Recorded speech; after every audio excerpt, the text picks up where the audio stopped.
Hey, folks, and welcome to Typology, the show in which we explore the mystery of the human personality through the lens of the Enneagram.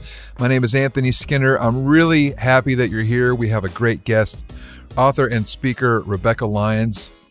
She has a brand new book entitled A Surrendered Yes, and we get into the idea of surrender and acceptance on this show. We talk about the power of acceptance. How much control do you really have over your life? We discuss anxiety and some tools to help with anxiety. We get into the Enneagram and talk about each type and their relation to time. I don't know if you know this, but each type has a specific relationship to time. There are 3 that are more fixated on the past. There are 3 that are more fixated on the present. And there are 3 that are more future-oriented. So we're going to uncover that a little bit today. Lots of good things we're going to talk about. I know you're going to love Rebekah and you're going to enjoy this show. Glad you're here. That's it for me, Anthony Skinner. And now the host of our show, Ian Cron. Rebekah Lyons, welcome to Typology. Thank you so much for having me. Enneagram 4, author of the new book, A Surrendered Yes, 52 Devotions to Let Go and Live Free. Yep. We were just laughing because for those of you who know Enneagram 4s, we had to caution each other against talking for the next 3 hours, exploring our deep existential questions and angst. Exactly. We had a little pre-call and we're like, we're going to need to keep the timer running. Well, and that's true because I'm so fascinated by this topic, and it resonates actually with my sort of current spiritual experience. And the whole idea of surrender and acceptance and moving through the world with open hands has long been an important experiential idea, if I can put those words together for me. Both as a human being, as a person in recovery, those are themes that are terribly important. And so I really want to jump into that with you because I think every type is going to learn a lot and indirectly learn a lot about Enneagram 4s simply by listening to the texture and the colors of conversation that are between us. Okay, give us a short précis of the book. Right. So it's kind of been a journey of my life of surrender. And I think all of us, surrender is an invitation for all of us, but we can run from it or we can accept it. And so that's why I love that you're talking about acceptance so much, because I think surrender is accepting what is. And that's the first step to recovery in all stages of whatever it is our angst looks like, but really being honest with what is. And so I would say a very tangible expression of surrender began for me in my 20s when my firstborn was born at 26, and 6 hours later, the doctor comes in. I'm completely drugged. It was emergency C-section. He was only 4.5 pounds full term. And I just remember still coming off the anesthesia because they accidentally gave me 2 epidurals. So that's a whole nother story for another day. I couldn't even walk for a couple days. But 6 hours later, I'm completely almost passed out, hadn't held him yet. And they said, we see signs of Down syndrome in your baby. So that is what is. And I remember it took about a week for that genetic testing to come back, but that was my entree to motherhood. And so that was a surrender. I mean, obviously there was grief attached to that. There was an acceptance that life for my firstborn son did not look as planned, even up to the day prior to delivery. And I think wrestling with surrender, wrestling that to the ground requires a whole lot of submission. Just like surrender just means this is now the new reality. And I remember thinking I was so afraid of the unknown, but the truth is in all of parenting is unknown. And so it just kind of helped remind me that while this looked different than the journey you thought it would look like your entire pregnancy, I did have a faith that held me, that also promised that God would still be there that whole time, that he'd be walking with me, that there would be a grace for every day. And some days I felt that more than others. I would say I had an ugly cry again at 6 months and then another one at a year, because every milestone kind of reveals that I still expect things that aren't deliverable. And then I kind of have to have that conversation with God of going, okay, so this isn't just a one surrender thing as his mama. This is going to be, so far now, he's 20 years old now. This is a 20-year surrender. In fact, I had this again with God like a year ago during COVID. he was having his hardest year ever. I was starting to see signs of OCD under the autistic spectrum. He was hitting himself, pushing his head against like glass. He was nonverbal, very frustrated. He kept pointing to his head. And so we were doing everything in our power to help him. And I just remember walking in the woods one day. We have a trail off the back of our home. It was like probably week 7 of quarantine. So we're all just sitting around looking at each other. And I just remember saying, God, are you going to lift this? I was mad. I was like, I understood surrender 20 years ago, but now he's 20 years old. He's a man. He doesn't have agency to even tell us fully what he's struggling with. We feel powerless to help him. Doctors aren't really giving us a lot of answers. And I said, are you going to lift this? I was just mad. And I just honestly, I hate to say it, but I heard God say, not audibly, but I just heard in my spirit, not yet. But I heard also, but I'll be here for as many wailing walks as you need. And so it was almost like, I'm not saying that I'm going to lift this currently, and I'll jump to the end of the story here in a second, but I am promising this withness. And I think that's what makes surrender bearable. So if you're a person of faith or you're not, to me, what makes surrender bearable is that there's something beyond myself that's holding all things together, and I can trust it. And if it's left to me to kind of carry this, I'm going to continue to spiral. But when I can point to something beyond me, then that's a tethering. And so there was a comfort even in the, I'm going to be with you.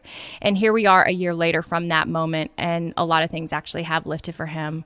We got him on the right medication. He's actually better regulated. He's smiling a lot more. I remember telling Gabe a couple months ago, I was like, I feel like we're getting our son back. And it was like a release of like, expecting that maybe we were already looking up dementia, like how early does that begin, and Down syndrome, because typically that's not until your 40s.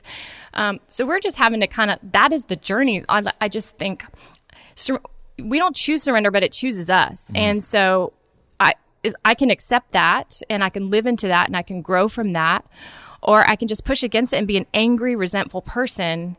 And so that was in my 20s. A decade later, in my 30s, we moved to New York.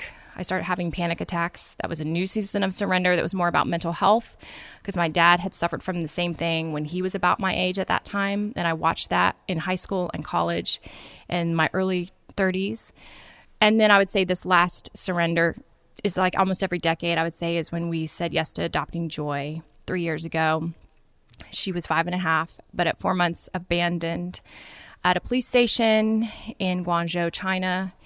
She also has a Down syndrome diagnosis, and within a year, we brought her home. So I think even with surrendering her, that was another ultimatum with God, where I said, if you want this to happen, I need you to put her right in front of me, and I'll name her Joy. And then 2 years later, I get a text of a girl in China with Down syndrome, and my friend, and I said, she's beautiful. What's her name? Why are you doing this to me? It's kind of one of those things, like, I know I give God these ultimatums, but I'm not really serious fully. I'm just not sure I'm ready for it.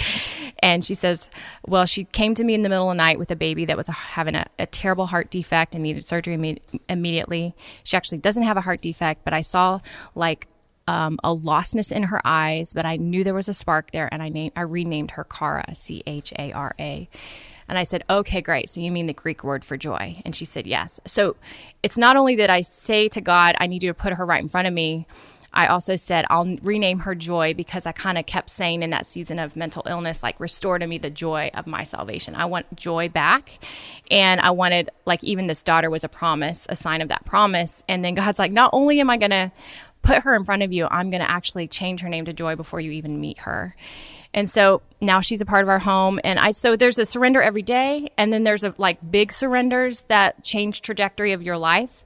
But I do think the more we surrender in the small and simple ways, that paves way for the bigger ones.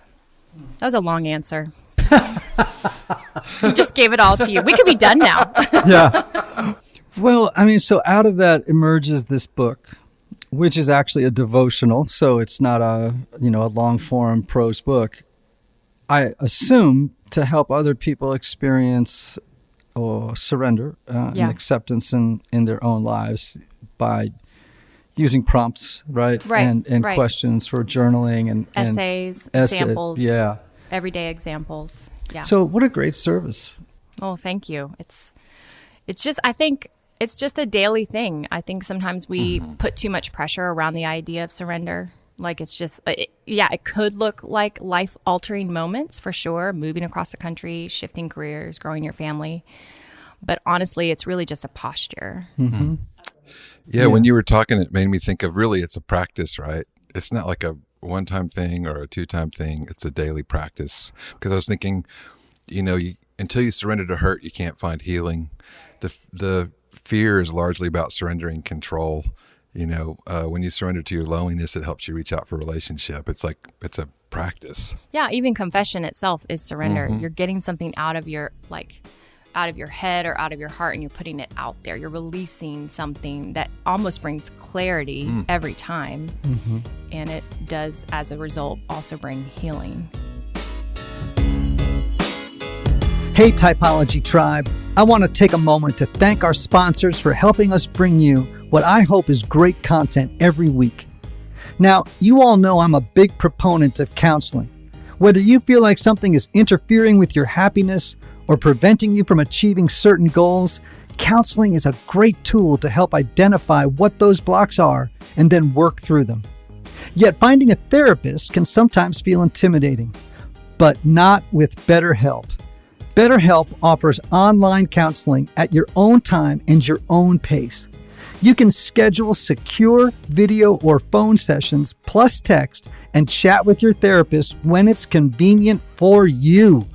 These are licensed professional counselors who specialize in things like depression, anxiety, stress, relationships, LGBT matters, trauma, and grief. BetterHelp has counselors available worldwide and have over 3,000 U.S. licensed therapists across all 50 states. In fact, so many people have been using BetterHelp that they are recruiting additional counselors in all 50 states. And get this, if you're not satisfied with your counselor for any reason, you can request a new one at any time at no additional cost. Best of all, it's a truly affordable option. I want you to start living a happier life today. As a listener, you'll get 10% off your first month by visiting BetterHelp.com/typologypodcast. Join over 1 million people taking charge of their mental health. Again, that's BetterHelp, HELP.com/typologypodcast. TYPOLOGYPODCAST.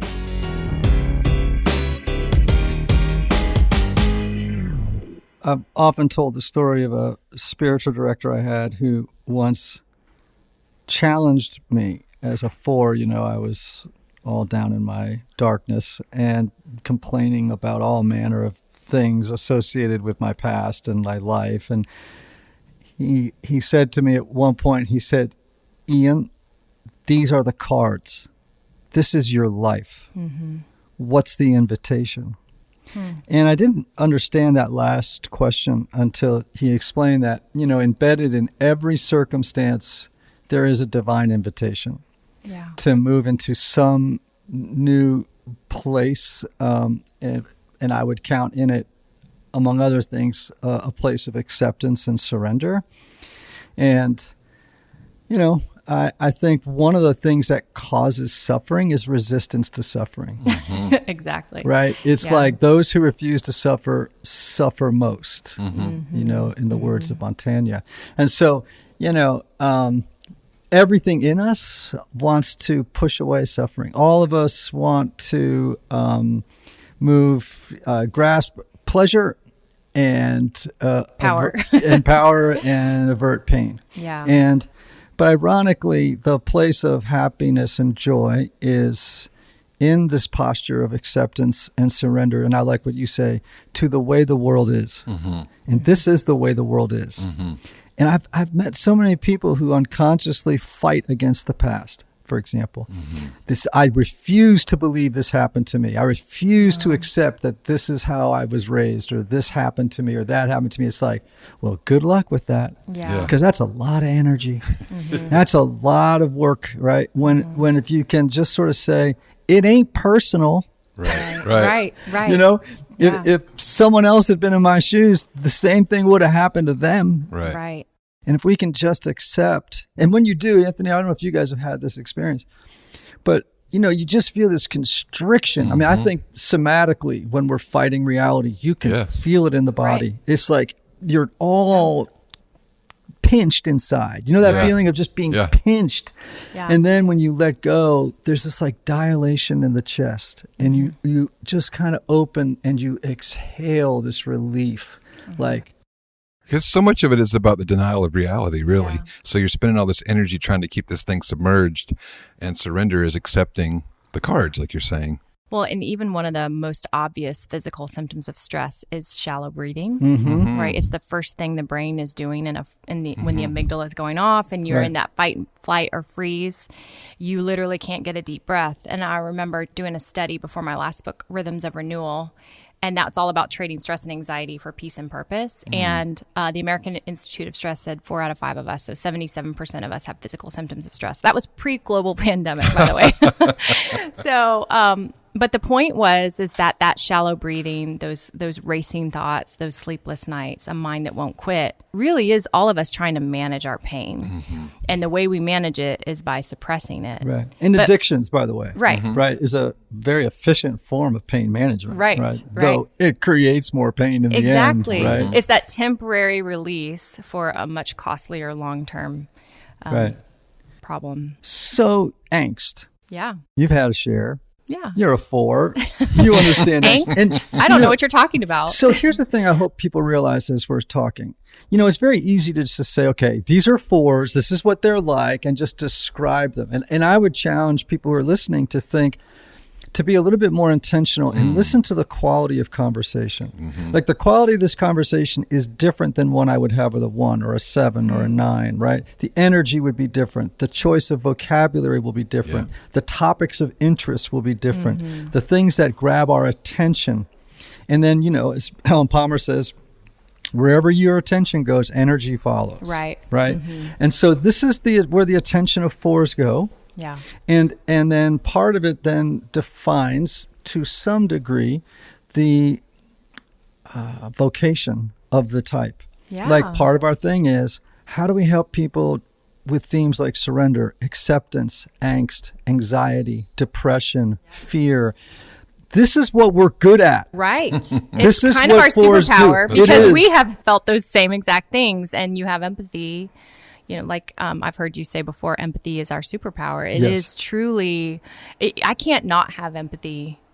I mean, I just can't even engage somebody without putting myself in their shoes on some level, because I feel like I've experienced some version of whatever their loss or longing looks like. Right. So we're doing a thing actually tonight on anxiety and how each type gets triggered, I think, into anxiety, and also stress, and the ways that we cope with it, and how are some better ways we can engage to cope with it. And so you've had this journey of anxiety and depression, all these different things that are very common to 4s. I mean, I always tell people, I've never met a 4 that didn't need to be in therapy. I just never have. Right. I've just never. We just have too much emotional stuff happening. My husband says we all need therapy. You're just more aware of it. There you go. There you go. Yeah. One day I remember a year ago, I'm just broken. He's like, babe, we're all broken. You're just more aware of it. I love that. And that's coming from an 8. I think about, go ahead. Who's worked on empathy with me. I was going to say, part of the way I think about the gift that we have as 4s. Are you a 4 as well? I'm a 4 as well. Oh my goodness, this is a trifecta. I love it. I'm like, you are really speaking up. Are you a 4 as well? I love it.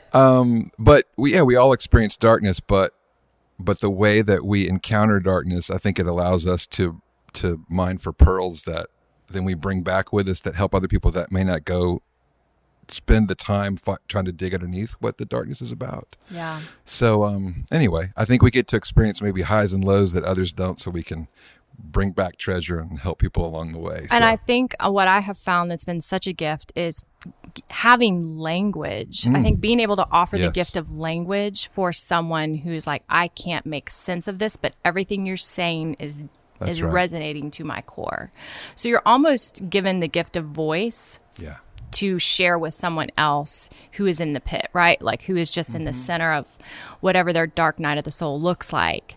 And they're going, well, she still seems to be standing, or he still seems to be standing, and they actually seem to be thriving or healthy, or like they're not ashamed of that journey. They're not trying to hide it or bury it. That pain has become purpose. And I think that's an encouragement for anyone. And so I take great joy in going, hey, if any little morsel of my journey or your journey can help encourage someone that you're not alone and this is not the end of your story, then we can keep going. And you really do have something to offer someone else, because there's always going to be someone right next to you or near you who's just a few steps behind where you are that needs that dose of courage that you are exhibiting.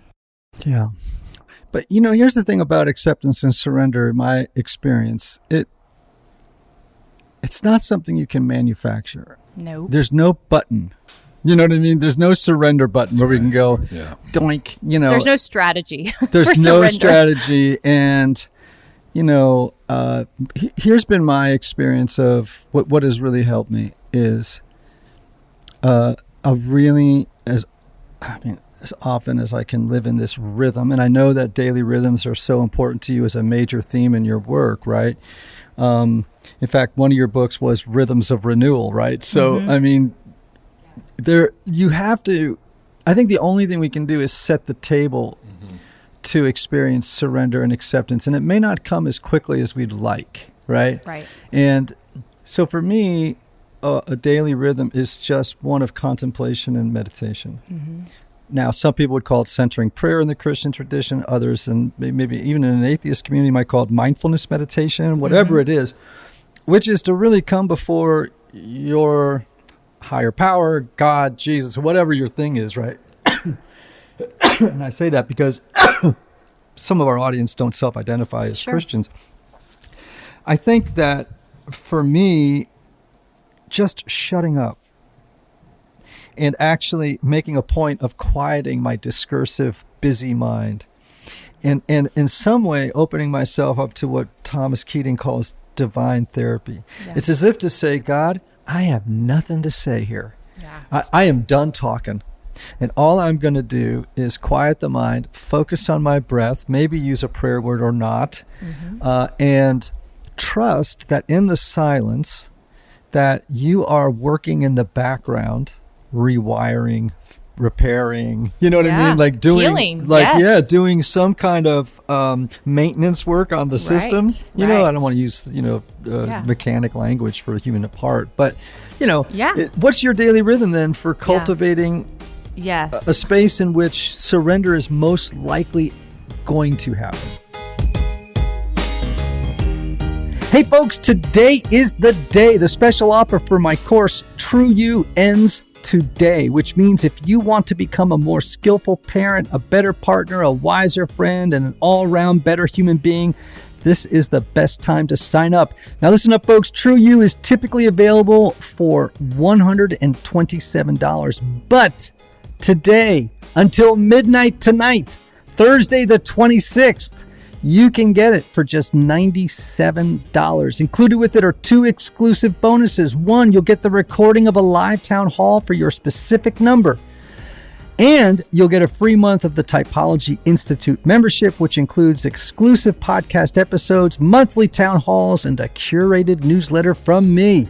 It's the perfect step for anybody who wants to understand themselves better through the Enneagram without spending a year reading every Enneagram book on Amazon. Although for me, that does sound pretty fun. All you have to do is visit typologyinstitute.com/trueyou, typologyinstitute.com, True You. The offer ends tonight, so don't wait. Visit typologyinstitute/trueyou today.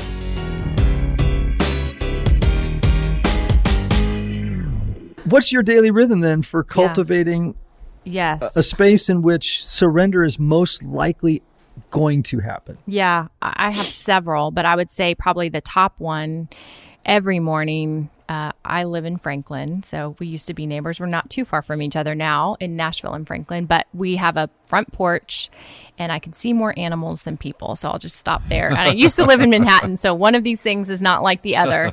But I sit on the porch like every day this summer, first thing in the morning, watch the sunrise. I'm usually up around 5 or 6, and it's not because I just, whatever, I have to wake up when the sun comes up.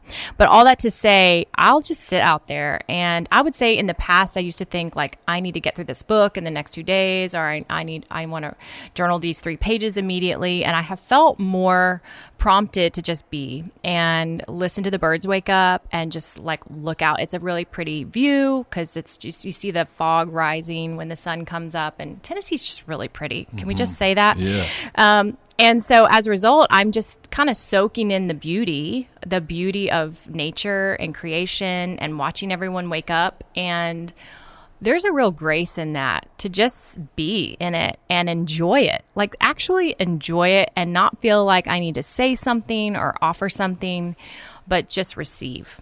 And Kurt Thompson, he writes a lot about shame and his new book, The Soul of Shame, but then he also writes a new book coming out called The Soul of Desire. And it's all about how when we're seen and known and loved in the absence of shame, we can create beautiful things. And it's all about that connection of desire with beauty. And I do find that when I'm in a healthier place and I'm not condemning myself or second guessing things or living in regret, I can actually have the ability to dream again and recover those passions and feel that natural momentum of creativity. Right. So you're married to Gabe. He's an 8. Yes. And one thing I want to point out to people is that each of us has, let's say superpowers, right? Each type. But certain types are not naturally self-reflective. Right. 8s are not naturally self-reflective people. I've learned that. Yeah. Lots of 7s are not naturally self-reflective people. Lots of people are so other referenced, like 1s, 2s, and 6s. They're out. So the focus is outwardly placed. Whereas like 4s, 5s, and 9s are very inwardly focused people. They're self-referencing, right? And we have so much to learn from each other. Like I'm often, I'm 60 now, so I've gotten a little bit better. Although, like this year, I've wondered if I have made massive steps backwards in some ways, but whatever. And so I have to learn to be more other referencing. Yes. Others need to learn to be more self-reflective. And it's a harder climb, right? So I think that's one of the benefits of daily rhythms. Like, it's easy for me to go sit on the porch like you, sit, reflect, do all that stuff, journal, wonder about my inner world, Exactly. Where's my place in the grand scheme of the universe. Right. And 8s are like, they get up in the morning, they're like, give me some food, I'm going to go conquer something. You know what I mean? It's like, yes, absolutely. Right. And I'm like, how do you wake up and you're just running and you're doing all these things and you're moving, like you're moving the ball down the court and it's like effortless for you. And I'm like, my mind just wants to explode watching you get on your laptop like that early in the morning. And it's like effortless.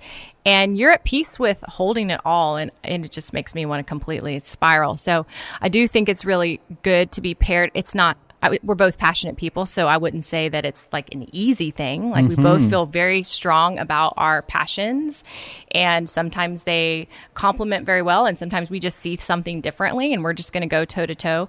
And I've learned that even in the kind of both of us being true to who we are, could look like fighting, but really it's us just going like, I want to hear you and I also want to be heard, and I want us to sit in the tension of something and not give up and walk away. Or do something necessarily. Right. And so I think it's been such a maturing thing, obviously, for both of us. We're at 24 years and knowing that no marriages are easy ever. But yet there's a point of being together that like hones and rounds us out, which is, I think, extremely important. Yeah. Someone once said to me that that your partner is the central agent of your sanctification. It's true. Right? It's true. I mean, that 100%. In some ways, you're living with the enemy of your ego, right? Who sees everything. Yeah, right? who sees absolutely everything. Okay, let's talk about anxiety for just a moment, because I Yes. think it's something everybody struggles with. Most fours I know have at some point or another struggled with depression. We seem to be particularly susceptible to it. And why do you think that is? I think part of it is this longing for some unnameable thing that we sense that we're missing. Yeah. I think fours and all three types in the heart triad really struggle with shame. Yep. The feeling of not enoughness. Yep. I think fours and ones both struggle a great deal with the inner critic. Yes. And so, as you know, all those things in concert with one another could create depression. For sure. Right. And yes. Does that resonate with you, all those 100%. things? And I always sometimes resonate a lot with a one because of that demand for excellence that helps compensate for not being enough, and that inner critic that kind of yells at you if you didn't give it your 100%. And yet, I also I feel for people who like sit in that place. And here's my question though, because if I understand correctly, like a healthy four integrates to a one. Is that correct? To the healthy side of one. Yeah. So then I'm kind of going, how is that? How does that work? Because if the one is the reformer and the perfectionist, how does that play out? Because I'm trying to think of myself in my health, right? At a four who's thriving, what part of the one is coming out for me? Well, I think it's number one, ones live in the present. Yes, that's good. It's what's in front of them that needs to get done. Fours tend to live in the past. Okay. So their orientation to time is different. Okay. And I'm increasingly fascinated by the orientation to time of each type. So for those listening, ones, twos, and sixes tend to live in the present. Fours, fives, and nines in the past. 3, 7s, and 8 in the future. So this could cause tension in your marriage, right? Yes. Because your husband, Gabe, is very future-oriented. Yes, he is. Which doesn't mean you're not. It just means that you lean more into the past than the future or the present. Well, and I'm like conflicted because I'm a 3 wing. So I can wing in the future, live in the present, and then also be obsessed with the past. Well, and again, all of us have all 3 orientations to time. It's just one captures our attention more than the other 2. And I think part of the journey to health is balancing our orientations to time. Yeah. And not have them be so out of whack. Sure. Right. And I to your point, I mean, I think obviously that when you're too future oriented, you can create a lot of anxiety about things you can't control or don't know. If you live in the past, there's a lot of regret. Yep. Right. The attention tends to migrate toward the negative. Right. Right. Because human beings, what we like or not, have a negativity bias. And so I think that that one thing is a little bit different. I mean, specific to your question, they're doers. They're in the present. They get stuff done. They get stuff done excellently. Fours tend to live in their imaginations for a long time and fantasize about doing things like writing the next great play, writing the next book, doing this, and they have great, incredible creative ideas, but sitting down, getting organized, and actually executing is sometimes a problem for fours. Okay, yeah, maybe less sense for fours with a 3-wing, but we can get lost. Like when I'm researching a book, I go forever. Yes. And I'm stewing in this thing of like wild creativity and imagining, and some of it's grandiose and some of it is just a passion for learning, and whereas an 8 is like sit down, pick up the laptop, just write the dang book, right? And you're like, absolutely. That's why Gabe's on one member of my editorial support team. You know what, my editor's a 1. Yeah. You know, and that's a great thing. Yes. Right. Yes. And so I lean on 1s a lot, to help me with the actual execution and the excellence piece. I think the difference between 4s and 1s, though, is that one is that the 4 is more idea. Well, how do I want to say this? The 4 is always the 1. I think suffers from the feeling that whatever their effort is falls short of being right. And I think the 4's obsession is more about the failure to meet an ideal. Right. And they kind of look the same, and they can both trigger an inner critic, but they're really two different things. It's like the 4 is looking for Plato's, the Platonic ideal. Like, that's what I want to accomplish. And then they're always feeling disappointed Yeah. that they didn't. That looks kind of one-ish, but it's different. So that critic comes from a different lens. Yeah. Yeah. Anthony, your kids are grown up, right? They sure are, as well as yours, correct? Absolutely. And I want to tell you now about a product I wish I'd had when my kids were younger. Ooh, tell me. The company is called KiwiCo. Okay. And KiwiCo creates accessible, hands-on projects for kids of all ages designed to make learning about STEAM fun. And STEAM, by the way, stands for science, technology, engineering, art, and math. All right. Each crate is designed by experts and tested by kids, offering fun opportunities to learn and explore at home. Delivered monthly, each box comes with all the supplies you need for that month's project.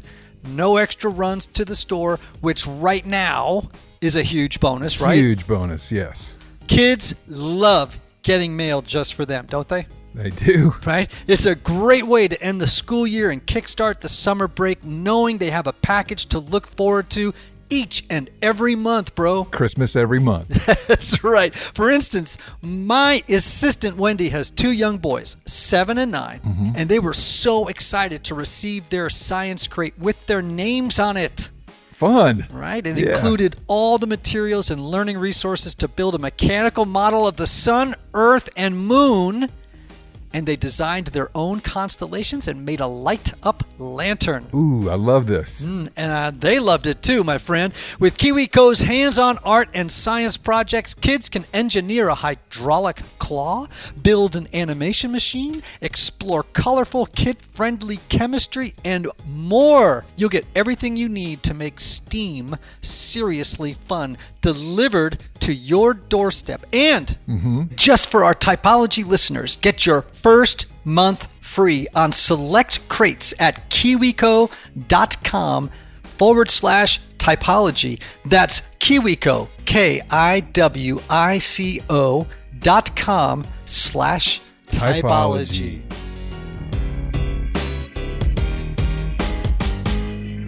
It's interesting that you say the healthy 4 integrates to the one that gets things done. And I think that's why sometimes my team at work is always like, you think you're a 4 with a 3 wing, but we see a 3 with a 4 wing, right? Like they definitely see, like, it's weird how you can have that creative existential place and just kind of get lost in it. And then you kind of put the other hat on and you go to work and you're like, these are the initiatives. I really care about results. We need to feel like this is moving the ball somewhere. And I think sometimes even for a type 4, that can even feel conflicting because you're like, how did I go from here to here in a matter of 2 hours from sitting on the front porch? You know? Yeah. Like holding those tensions of achievement or a need for achievement, as well as a need for vulnerability and authenticity. Sometimes it feels like 2 sides of your brains kind of wrestling back and forth. Right. Oh, yeah. But I have 2 parents, one that exhibited one and one that exhibited the other. So I think I grew up with holding that tension. But even as an adult, it's interesting to kind of, I sometimes feel like my head's a little bit like a ping pong ball. It's like going back and forth on. We've talked about that a good bit where the 3, projects this image and then is tortured by the 4 part of themselves that is seeking authenticity. Exactly. You're like, I don't know if that's what I really wanted to say. Right. Yeah. Oh my gosh. Yes. Well, so, and then also I think one of the things people don't understand about the Enneagram is we tend to be a little bit black and white and sort of view it statically when I don't think that's helpful. If the Enneagram were a circle versus that 9, pointed geometric figure, I always think of it as a color wheel. Right. And so if, 3 is red and 4 is yellow, what do you get when you put red and yellow together? I don't remember, but whatever that color is. Orangish? Yeah. So in between those 2 numbers, right, there are shades. And I think some people don't just like inhabit the single space. It's like they can get sort of that somewhere between 3 and 4. Maybe it's a continuum and it kind of pings back and forth a little bit. Yeah. But that central motivation remains the same. Right. And I think even different seasons of life, kind of what that surrender moment looks like for you in that particular season can kind of toggle where you land in that color wheel as far as like how much red or how much yellow. Because I do think when, I look at those catalytic seasons that shifted the trajectory of my life that did look a lot like suffering, 4 was like front and center. Like I wasn't trying to hide or make excuses for. It was like the surrender of just release and constantly just confession and just like I want to learn from this. I don't want this to be a wasted season where I shove it down and then I'm paying the price for the next decade. I want to embrace it fully. And then I also think that like sometimes the other side of that where that I start to have language for that, I'm more talking about that from this was a learning experience. This is what this looked like. And that takes shape in a book or a podcast or whatever. Then that feels a little bit more like I'm now giving myself some actionable steps that came out of that season. And so that's how I kind of see that continuum working for me. That's good. So I have been thinking obviously about anxiety lately, and which is maybe for this our sake is this vague feeling of uncertainty, of apprehension about something going wrong, something going off the rails. And sometimes I think it's just, from an evolutionary psychology standpoint, anxiety used to save us on the Serengeti. You know what I'm saying? Yeah. Like you really needed anxiety if you wanted to live. There's a healthy fear. Yeah, yes, right. absolutely. Right. A healthiness to fear. But we don't need the level of anxiety that we used to need Right. on the Serengeti, and yet we're still carrying it Exactly. from, 10,000 years ago, although there's plenty in the environment to make us anxious. It's not like we're about to be attacked by a lion, right? So it seems to me that for as a way of coping with anxiety, and I too went through a season in college and then in my late 20s, panic attacks, depression. The panic attacks and anxiety was actually a feature of the depression, right? My way of coping was really substances, and so I try not to be too hard on myself. It's sort of like, well, man, you found something, and everybody finds Trying to get through. something, right? And so it seems to me that one of the ways that I've learned to cope with anxiety and to find a place of surrender and acceptance is actually in that time of meditation, right? It's like rather than push anxiety away, it's actually to fully experience it, to actually enter into it. What color is it? What's its texture? What is its heat, right? And it's like actually fully go there and then realize that it's just a story. Yeah. It's a story the mind is telling. It's not who you are. Right. It's not your identity. It's like, it's just a thing that's It's not forever. Yeah. It's not forever. It's just something moving through, and that when it's ready, it will be done with you. Right. Right? Yeah. I was on an airplane the other night flying from Atlanta to here, and the pilot. Now, I'm not a scared or frightened flyer, but I'm an uneasy flyer. Okay, I get that. Right. I had my first panic attack on an airplane. Oh, fantastic. So, yes. I'll remember that the I mean- next time. And so it's just a slight buzz, It's like when you have a fluorescent light that's buzzing in the background. That white noise. That white noise in the background. And the pilot comes out into the first class cabin. He's standing in front with the mic, looking at the whole plane. He goes, so we're going to have some turbulence between here and Nashville. It's going to be pretty darn bumpy. And so I'm going to ask the attendants to sit throughout this brief flight. We're going to be going around storms. I mean, I don't know what he thought he was doing. Well, the fact that he addressed you personally versus over like his little microphone, Yes. that's next level. Yeah, but it was actually a little bit worse because it's like, if this guy has to come out of the car. I know, that's my prepare me point. this That's my way. point. You're like, he's not joking around. No, Like, no, this is going to be this really is bad. legit. Yeah. All right. So I'm on the plane. I'm like, and so what did I do? I just said, well, I surrender. What am I going to do? Yeah. It's like, this is the way the world is right now. Just right now. This is the way the world is. Yep. And might be uncomfortable, might be this or that, but I'm watching the morning show, and between here and wherever, it will be what it's going to be. Yeah. And but during the flight, we're going. We have about 2 minutes of what I would call a couple of bumps. Then the rest of the dang flight was soft air. Yeah. Completely See? smooth. Yeah. I think that's a metaphor for all of life. Yes, that's Yeah. exactly what I thought. Hey everybody, one of the lessons I've learned over the years is that not everybody benefits from a traditional 50-minute counseling session. And this is why some people can go to couples therapy or personal counseling for a long time and never really get anywhere. This is why I'm such a believer of intensive counseling and my friends at Restoring the Soul in Colorado, created by my longtime friend Michael Cusick to help couples or individuals experience deep change in half-day blocks over 1 or 2 weeks. Now listen, if you can't wait months or years to get to the bottom of an issue or to experience breakthrough, you need to get in touch with my friend Michael and his extraordinary team of counselors at Restoring the Soul. If you're looking to get out of the rut you're in, but can't wait months or years, call Restoring the Soul today for a free consultation with Michael's staff. Call 303-932-9777 and learn how their intensive counseling process can help you. As a special bonus, just for Typology listeners, make sure to visit www.restoringthesoul.com/typology to download their PDF called 5 Ways Unaddressed Trauma May Be Derailing Your Relationships. I think that's a metaphor for all of life. Yes, that's exactly what I thought. Yes, it's going to be the worst. The world is on fire. It's apocalyptic. Our heads are gonna explode. Right. And then anticipation is always greater than reality. And that's what happened the day I got Kate's diagnosis 20 years ago. I was like, I have a child with Down syndrome. He's not gonna have friends. He's not gonna speak. I'm not gonna know how to help him. Like, of course, everyone then tells you all their stories of their kids who are 15, 20, 25. You're like, that's really not helpful because I have a newborn.